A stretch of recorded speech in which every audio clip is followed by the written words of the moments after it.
Hello, I'm joined again by Noel Hannon of Go Secure, and we're going to go phishing, and by that I mean phishing with a PH. Phishing, as you might be familiar with, is the practice of sending emails which have been faked to look like an email from somebody else, perhaps your bank, perhaps your insurance company, with the intended result of getting you to click on a link perhaps and go to a fake page controlled by the person who's trying to phish you and gain information or compromise your computer or your security in some way. How did I do? Did I get that right? You did, that's spot on, Phil. Okay. Yeah, absolutely. I'm phishing with a PH, unfortunately not phishing with an F. So yeah, this is an incredibly widespread problem for us. There is a statistic within the domain at the moment that about 86% of all email traffic is unsolicited or unwanted to some greater or lesser degree, and a significant proportion of that are phishing emails.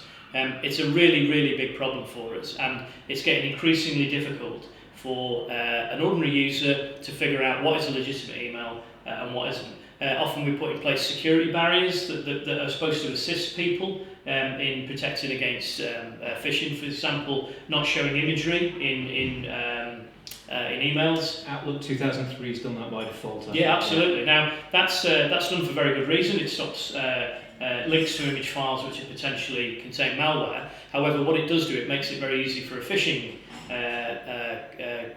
somebody who's targeting you with phishing, in the fact that if they know that the imagery is switched off, they don't have to worry about those aspects of making the email look right. And it also means that we get emails through where there's lots of information and formatting and code in there that people are used to glancing at that, not knowing what it means, and just looking at the body of the email. So unfortunately, what is a good security measure actually has a kind of a counterproductive effect as well. Okay, and obviously don't mention any names, but are you familiar with any examples where there's been some consequences, for example, on phishing attacks? Yeah, I think probably the best example I can give is an exercise that we participated in with a government department. We were tasked with testing their susceptibility to phishing. Normally we get hit rates in the sort of 20-30%. They're normally considered quite good for a phishing exercise. On this particular occasion, because of the timing of it, we actually did it on the first day back after New Year.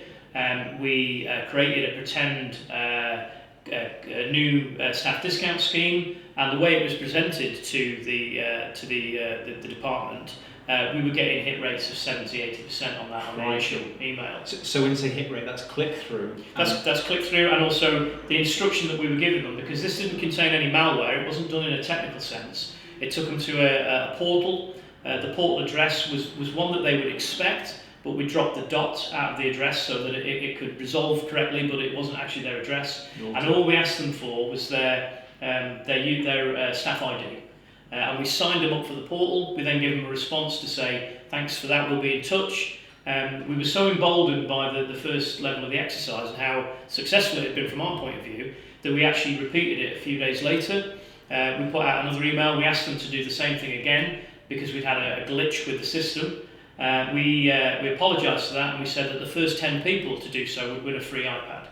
Now, if I did name the government department, you'd realise they didn't hand out free iPads ever, but that didn't stop the staff from taking the hit rate up to over 90%. We also got some individuals going back and clicking on the link multiple times, thinking that they could increase their chances of winning the iPad.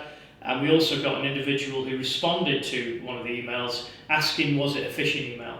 Now, that's the equivalent of hearing a bump in the night, going down, finding a man in black in your living room and asking him, is he a burglar? It's exactly the same principle.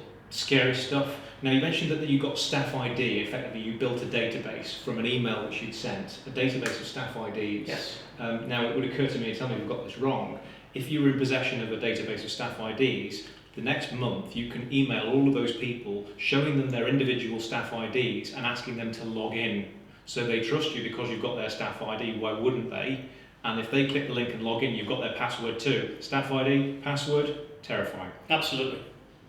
Okay, probably a final thought on that one. There are some very good phishing IQ tests out there.